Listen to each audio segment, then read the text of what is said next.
جن کی شادی نہیں ہو رہی وہ لوگ اس عمل کو لازمی کر لیں۔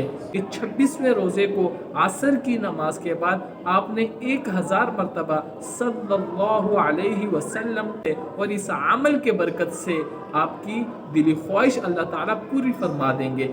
بسم اللہ الرحمن الرحیم۔ السلام علیکم ورحمۃ اللہ وبرکاتہ۔ سامعین کرام، آج میں آپ حضرات کے لیے شادی کا ایک اور چھوٹا سا وظیفہ لے کے آیا ہوں۔ صرف ایک مرتبہ آپ نے یہ عمل کرنا ہے۔ آپ کی شادی نہیں ہو رہی یا رشتے نہیں آ رہے، شادی میں کوئی بھی پریشانی ہے، کوئی بھی بندش ہے، ان تمام پریشانیوں سے آپ کو چھٹکارا حاصل ہو جائے گا اور آپ کی شادی بہترین جگہ میں ہو جائے گی۔ سامعین کرام، آپ نے رمضان المبارک کے 26ویں روزے کو عصر کی نماز کے بعد درود شریف 1000 مرتبہ پڑھنا ہے۔ اور درود شریف کون سا ہے اس کو میں پڑھ دیتا ہوں۔ بسم اللہ الرحمن الرحیم صلی اللہ علیہ وسلم۔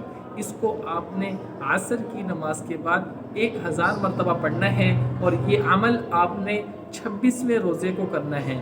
اس عمل کی برکت سے آپ کی شادی کی جو بھی پریشانیاں ہوگی، جو بھی رکاوٹیں ہوگی، آپ کی وہ ختم ہو جائیں گی اور آپ کی شادی بہترین جگہ میں ہو جائے گی اور آپ کے رشتے بھی آنا شروع ہو جائیں گے۔ سامعین کرام، اس عمل کے دوران آپ نے اپنے مقصد کو اپنے ذہن میں رکھنا ہے۔ جو بھی آپ کی مراد ہے، جو بھی آپ کا مقصد ہے، آپ چاہتے ہیں کہ آپ کے رشتے آنا شروع ہو جائیں، آپ اس کو اپنے ذہن میں رکھیں۔ آپ چاہتے ہیں کہ آپ کی شادی میں کوئی رکاوٹ ہے وہ ختم ہو جائے، آپ اس کو اپنے ذہن میں رکھیں اس وظیفے کو کرتے وقت۔ اس کے علاوہ شادی کے حوالے سے کوئی بھی آپ کو پریشانی ہے یا کوئی بھی آپ کا مقصد ہے، اس کو آپ اس وظیفے کے دوران اپنے ذہن میں رکھیں۔ انشاءاللہ آپ اپنے مقصد میں اس وظیفے کی برکت سے، صرف ایک دن کا وظیفہ ہے، اس کی برکت سے آپ اپنے مقصد میں کامیاب ہو جائیں گے۔ انشاءاللہ آپ کا جو بھی مراد ہوگی، جو بھی آپ کی دلی خواہش ہوگی وہ پوری ہو جائے گی۔ سامعین کرام، جب آپ اس وظیفے کو پورا کر لیں تو اس کے بعد آپ نے اپنے مقصد کے لیے دعا کرنی ہے۔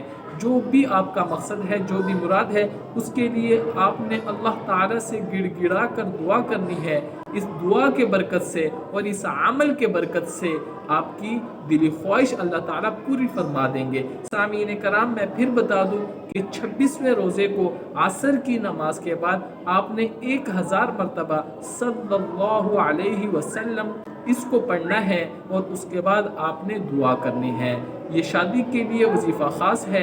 جن کی شادی نہیں ہو رہی وہ لوگ اس عمل کو لازمی کر لیں۔ اور اس عمل کو لڑکی بھی اپنی شادی کے لیے کر سکتی ہے اور لڑکے بھی اپنی شادی کے لیے اس عمل کو کر سکتے ہیں۔ لیکن جو بھی اس عمل کو کرے وہ خود اپنی شادی کے لیے اس عمل کو کرے اور اکیلا کرے۔ لوگوں کو اپنے ساتھ ملانا بھی نہیں ہے اور آپ نے اپنی شادی کے لیے، یعنی ہر بندے نے اس عمل کو اپنے لیے کرنا ہے۔ مثال کے طور پر ایک بندے کی شادی نہیں ہو رہی تو وہ اپنے گھر والوں سے یہ عمل نہ کروائے، بلکہ وہ خود اس عمل کو کرے اور اکیلے کرے، اور جب اس عمل کو کرے تو اپنے مقصد کو اپنے ذہن میں رکھ کے کرے۔ اس کے بعد دعا کرے